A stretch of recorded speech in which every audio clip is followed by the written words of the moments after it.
Rémi Tardieu. Là, aujourd'hui, je suis là en tant que président du Bio-Civam de l'Aude, donc structure associative qui est une association de producteurs bio du département de l'Aude.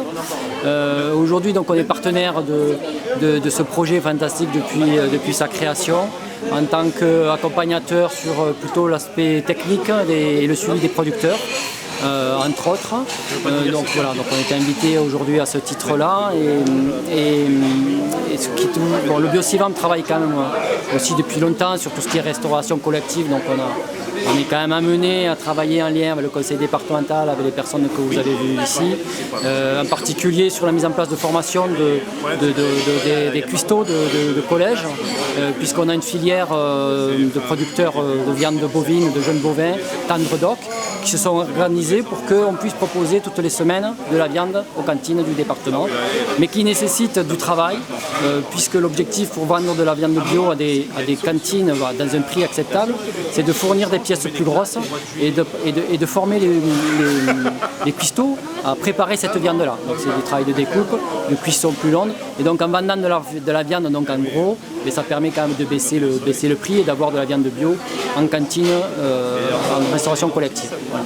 Donc ça fait partie de nos actions un peu phares et voilà. Et puis on participe avec tous les autres partenaires du département, que ce soit la Chambre d'agriculture, le classique et le conseil départemental, pour chercher au maximum de mettre en lien donc, nos adhérents producteurs avec la demande de la restauration collective. Alors quand on regarde ça d'un peu plus près, qu'on décortique avec tout ce qui s'est dit aujourd'hui, on s'aperçoit que quand même, on le disait tout à l'heure avec Yann, on a l'impression au bout d'un moment quand même, quand ça fait quelques temps qu'on est là, de tourner un peu en rond depuis pas mal d'années, parce qu'on a l'impression que tout le monde s'attend et tout le monde se cherche.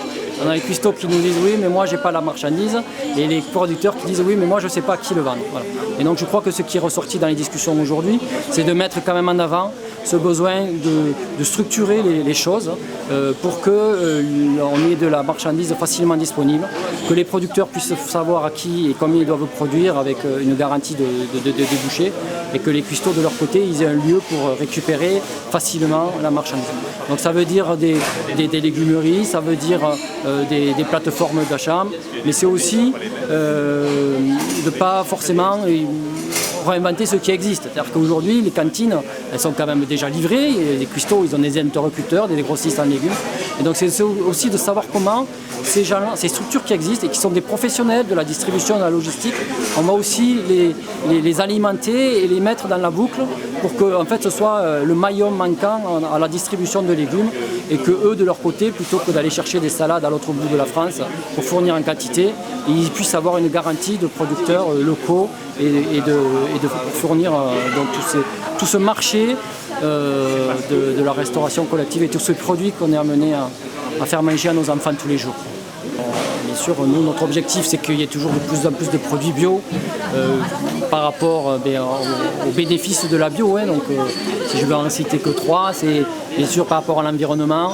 Et aujourd'hui, ce qui revient quand même sur la table, c'est l'histoire de la qualité de l'eau. Aujourd'hui, si on veut de l'eau potable et pure au robinet, il n'y a que le bio qui peut l'assurer, aussi efficacement.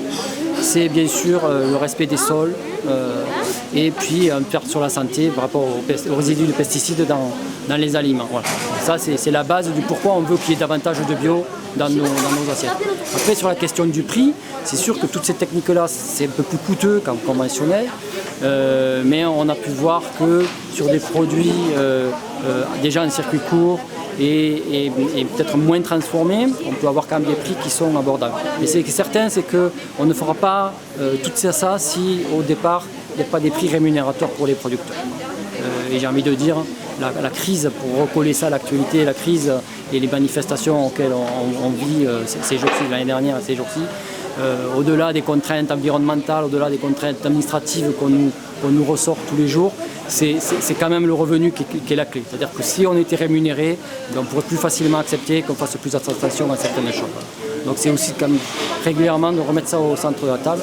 C'est le prix de nos aliments, le prix de nos productions qui doit être mis à sa juste valeur pour qu'on ait tous les bénéfices que je viens de citer.